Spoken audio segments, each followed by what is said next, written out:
Bismillahirrahmanirrahim. Assalamualaikum warahmatullahi wabarakatuh. Alhamdulillahirrabbilalamin. Wabihi nasta'in ala umuri dunya waddin. Asyhadu alla ilaha illallah wa asyhadu anna muhammadan abduhu wa rasuluh la nabiyya ba'da amma ba'du. Yang terhormat Ketua Pelaksana SNTQ 12, yang terhormat Bapak Ibu Panitia, dan yang saya hormati Bapak Ibu Pemakalah. Sebelumnya, saya ucapkan terima kasih kepada Bapak Ibu yang telah memberikan saya waktu dan kesempatan untuk mempresentasikan penelitian kami. Sebelumnya, izinkan saya untuk memperkenalkan diri. Nama saya Jenny Adifa, mahasiswi jurusan Sistem Informasi UIN Suska Riau. Sebagai penulis pertama, penulis kedua Bapak Mustaqim STMkom, penulis ketiga Sinta Ayunda Putri, dan penulis keempat Cindy Genjang Setiorini. Adapun poin-poin yang akan saya sampaikan pada presentasi kali ini yaitu yang pertama pendahuluan, yang kedua metodologi penelitian, yang ketiga hasil dan pembahasan, dan yang keempat kesimpulan. Yang pertama pendahuluan. Seperti yang kita ketahui, perkembangan industri di Indonesia mulai meningkat terutama pada sektor perkebunan kelapa sawit yang secara potensial menjadi bahan bakar terbarukan. Perkebunan kelapa sawit di Indonesia salah satunya adalah PT Perkebunan Nusantara 5. PT PN 5 ini merupakan perusahaan kelapa sawit terbesar yang ada di Provinsi Riau. Perusahaan ini berupaya untuk meningkatkan hasil produksi kelapa sawit. Faktor-faktor yang mempengaruhi hasil produksi kelapa sawit ini tentunya perlu untuk dilakukan, karena untuk meramalkan terkait dengan hasil produksi kelapa sawit. Untuk melakukan peramalan terkait dengan hasil produksi kelapa sawit ini, tentunya dengan menerapkan algoritma regresi linear berganda. Selain untuk melakukan peramalan atau prediksi, ini digunakan juga untuk menemukan pola hubungan antara variabel-variabel yang dapat mempengaruhi hasil produksi kelapa sawit. Tujuan dari penelitian ini yaitu untuk menemukan pola hubungan antara variabel yang mempengaruhi produksi kelapa sawit dan memprediksi hasil produksi kelapa sawit tahun 2019 pada distrik Tandun Perkebunan PT PN 5 di Provinsi Riau. Adapun metodologi penelitian, yaitu pada penelitian ini melakukan studi literatur, selanjutnya pengambilan data sekunder di PT PN 5. Setelah data sekunder didapat, maka dilakukan pengolahan data, yang mana pengolahan data ini digunakan untuk memprediksi hasil produksi kelapa sawit dengan menggunakan algoritma regresi linear berganda. Setelah proses perhitungan didapat, maka dilakukan analisa. Setelah analisa dilakukan, maka ditarik kesimpulan. Selanjutnya, hasil dan pembahasan.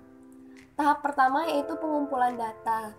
Data hasil produksi kelapa sawit ini diambil menggunakan data distrik Tandun yaitu dari tahun 2014 sampai 2018.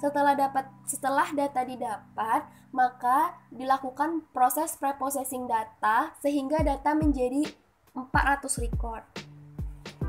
Nah, di sini menggunakan variabel bebas yaitu terdiri dari umur, luas lahan, jumlah pokok, dan jumlah tandan dengan variabel terikatnya yaitu hasil produksi dengan satuan kilogram. Setelah dilakukan preprocessing data, maka selanjutnya mencari persamaan model regresinya. Di sini digunakan dengan bantuan tools SPSS. Nah, interpretasinya dapat dilihat pada tabel koefisien. Di sini didapatlah hasil persamaan regresinya. Selanjutnya, dilakukan analisa korelasi ganda atau R. Untuk melihat analisa korelasi ganda ini, diperoleh angka R sebesar 0,947. Hal ini menunjukkan bahwa terjadinya hubungan yang sangat kuat antara variabel bebas yaitu umur, luas lahan, jumlah pokok, dan jumlah tandan terhadap variabel terikat yaitu hasil produksi kelapa sawit. Selanjutnya dilakukan analisa determinasi atau R kuadrat. Dari hasil analisis regresi, ini diperoleh angka R square-nya sebesar 0,898 atau digenapkan menjadi 90%. Nah, selanjutnya dilakukan uji koefisien regresi linear berganda. Untuk uji koefisien ini ada dua jenis uji. Yang pertama uji F dan uji T. Yang pertama uji F. Uji F ini yang biasa disebut dengan uji simultan. Uji simultan ini merupakan uji yang dilakukan untuk mencari atau menemukan seberapa kuat hubungan antara variabel bebas secara bersama-sama terhadap variabel terikat. Nah, untuk uji simultan ini dilihat dari nilai F hitungnya, yaitu sebesar 865,388 dengan nilai signifikan yang didapat 0,000. Nah, nilai signifikan ini ternyata lebih kecil dari tingkat signifikansinya, yaitu 0,05. Kesimpulannya berarti untuk variabel bebas ini secara bersama-sama memiliki hubungan yang sangat kuat terhadap variabel terikat. Selanjutnya yaitu uji koefisien regresi secara parsial atau uji T. Nah, yang dimaksud dengan uji T ini merupakan uji untuk mengetahui seberapa kuat hubungan antara variabel bebas ini secara individu terhadap variabel terikat. Nah, untuk hasil interpretasinya didapat dengan melihat nilai signifikannya. Nah, pada tabel berikut ini berarti variabel itu memiliki pengaruh secara parsial terhadap variabel terikat. Berarti masing-masing dari variabel bebas seperti umur, luas lahan, dan jumlah tandan itu memiliki pengaruh yang signifikan terhadap variabel terikat. Nah, setelah analisa dilakukan, maka selanjutnya adalah peramalan terhadap hasil produksi kelapa sawit untuk di tahun 2019. Nah, untuk prediksi hasil produksi ini menggunakan persamaan dari model regresi yang telah didapat sebelumnya.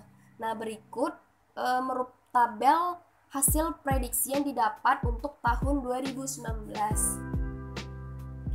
Baik, kesimpulan pada penelitian ini yaitu dengan menggunakan model regresi linear berganda ini memperoleh hasil persamaan yang dapat digunakan untuk memprediksi.